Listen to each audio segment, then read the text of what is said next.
नमस्कार, आजाद भारत न्यूज में आपका स्वागत है।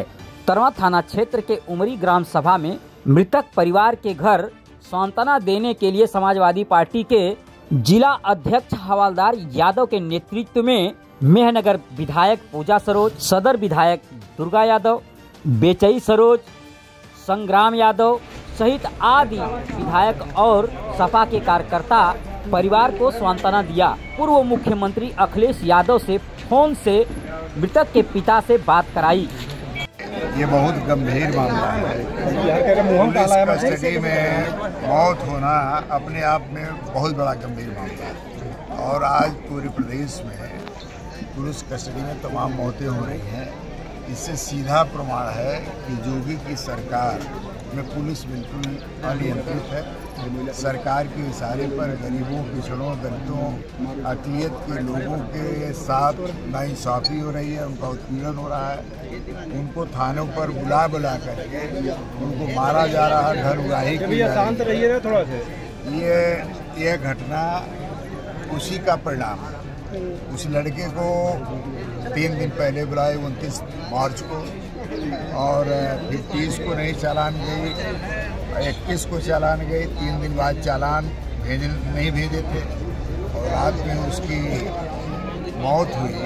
और उसके जिम्मेदार पुलिस है, थाना अध्यक्ष है और पूरी उनकी पुलिस है। ये हत्या का सीधे मामला है और निश्चित तौर पर आज तो मैं धन्यवाद दूंगा राष्ट्रीय अध्यक्ष जी की वह जानकारी हुई। उन्होंने सीधे टेलीफोन हमारे विधायक संग्राम यादव जी ने बात कराया और उनके पिता, जो लड़के के पिता हैं, उनसे उन्होंने बात किया और उनको आश्वासन दिया कि जो भी दिक्कत होगी, जो भी परेशानी होगी, समाजवादी पार्टी आपके परेशानी में, आपकी मुसीबत में हमेशा खड़ी रहेगी और आपको न्याय दिलाने के लिए हमारे पार्टी के लोग, हम लोग, सब लोग आपके साथ हैं। परिवार वालों की क्या मांग है सर?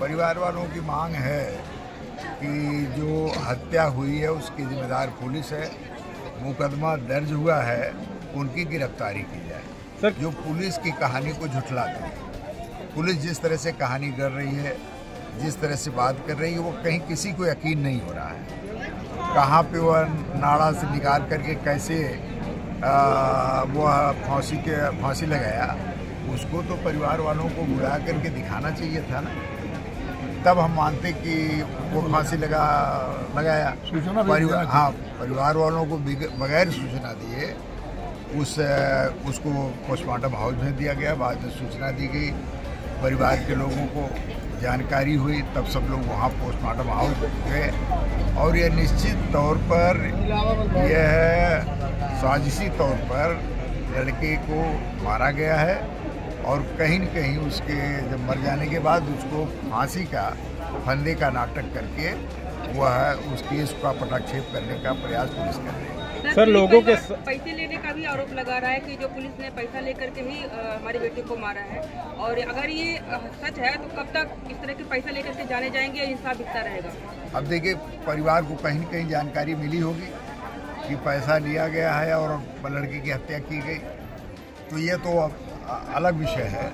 लेकिन उसको ला करके 3 दिन रखना थाने पर, 24 घंटे में चालान भेज देना चाहिए था। ये नियम है, सुप्रीम कोर्ट का निर्णय है, लेकिन इन्होंने नहीं भेजा। क्या कारण था? इससे स्पष्ट होता है कि कहीं न कहीं पैसे की डिमांड रही होगी, इस नाते चालान नहीं किया गया। तो ये तो कोई बात नहीं, इसमें कोई बात ऐसी नहीं है कि जो झूठी हो सकती है, बात सही भी हो सकती है। पहले भी तरवा थाने की मुद्दा सदन में उठाई गई है, क्या यह मुद्दा सदन में उठाया जाएगा?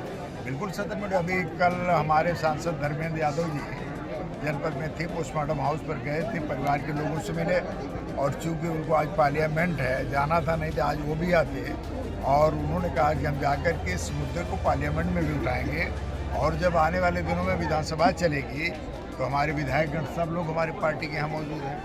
दुर्गा प्रसाद यादव जी, संग्राम जी, बेचई जी और ये हमारी पूजा सरोज जी और नफीस अहमद साहब, कमलाकांत राजभर जी, विजय जरूर जी, सभी लोग हमारे विधायक मौजूद हैं। इनके सामने बात हो रही है, मुद्दा मजबूती के साथ विधानसभा में भी उठेगा और न्याय की मांग करेगा। जिसकी कस्टडी में व्यक्ति रहता है, हमारी व्यक्तिगत कस्टडी में रहे तो जिम्मेदारी हमारी होगी कि उसकी सुरक्षा करना। अगर पुलिस की कस्टडी में है तो पुलिस की क्षण प्रतिक्षण जिम्मेदारी है, उसको देखे और उसके हिफाजत की जिम्मेदारी उसकी हो जाती है। अगर इस तरह का कृत्य हुआ तो पुलिस क्या कर रही थी? इसका मतलब पुलिस उसमें निश्चित तौर पर उसकी साजिश रही। सर, परिवार के साथ आप लोग किस प्रकार से खड़े हैं? परिवार के साथ हम लोग पूरी तरह से खड़े हैं। हम उनको न्याय दिलाने का काम करेंगे और सरकार से मांग भी करेंगे कि इस परिवार को, अकेला वो लड़का था इनके परिवार में, एक विकलांग लड़की है, एक लड़की और है, कोई सहारा नहीं रह गया। इस परिवार में किसी लड़की को नौकरी दी जाए और कम से कम 1 करोड़ रुपया इनको मदद और समाजवादी पार्टी के अध्यक्ष अखिलेश यादव जी ने भी कॉल किया था, क्या उन्होंने कहा कि हम इस मुसीबत में, इस घड़ी में पूरी समाजवादी पार्टी उनके साथ रहेगी और हर संभव मदद करने का काम करेगी। आज की सरकार में यदि आप देखेंगे तो हर जगह पिछले दलितों के जिस तरह से अत्याचार हो रहे हैं, जिस तरह से जुल्म किए जा रहे हैं, तो सरकार ने, मैंने पिछली बार सदन में एक मुद्दा उठाया था, जिस तरह से दलित बेटे को कितना मारा गया था, मैंने उसके लिए आर्थिक मदद की भी डिमांड की थी बैठे थे सदन में, लेकिन अभी तक इसमें भी कोई कार्रवाई नहीं हुई और कोई आर्थिक लाभ नहीं मिला परिवार को। ये कब तक दलित और पिछड़ा इसी तरह से सहता रहेगा सरकार के अत्याचार? और मुझे लगता है कि इस बार उनको न्याय देना ही पड़ेगा।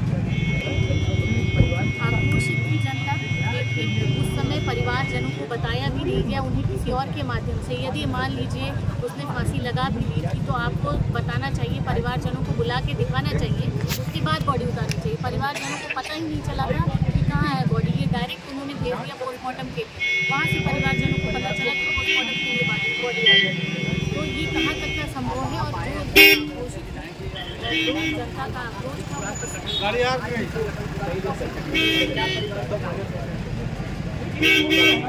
हम यहाँ पर सिर्फ आए हैं इस परिवार के साथ लड़ाई लड़ने के लिए। इस परिवार को बच्चे को न्याय मिलना चाहिए। जिस बच्चे ने इनकी कॉन्स्पिरेसी के चलते अपनी जान खो दी, इनकी जिस तरह से उसकी हत्या कर दी, ये एक आत्महत्या का रूप देना चाह रहे हैं, उसके न्याय के संबंध में हम लोग आए हैं और पूरी तरह से हम लड़ाई लड़ेंगे, सड़क से सदन तक, जहाँ भी हमें लड़ना पड़े।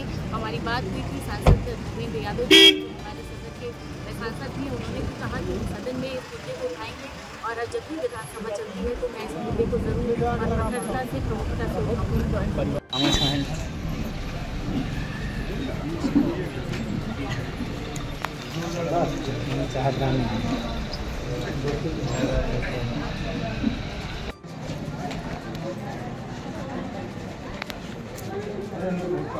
थोड़ा सा लोगों को निकलने दीजिए।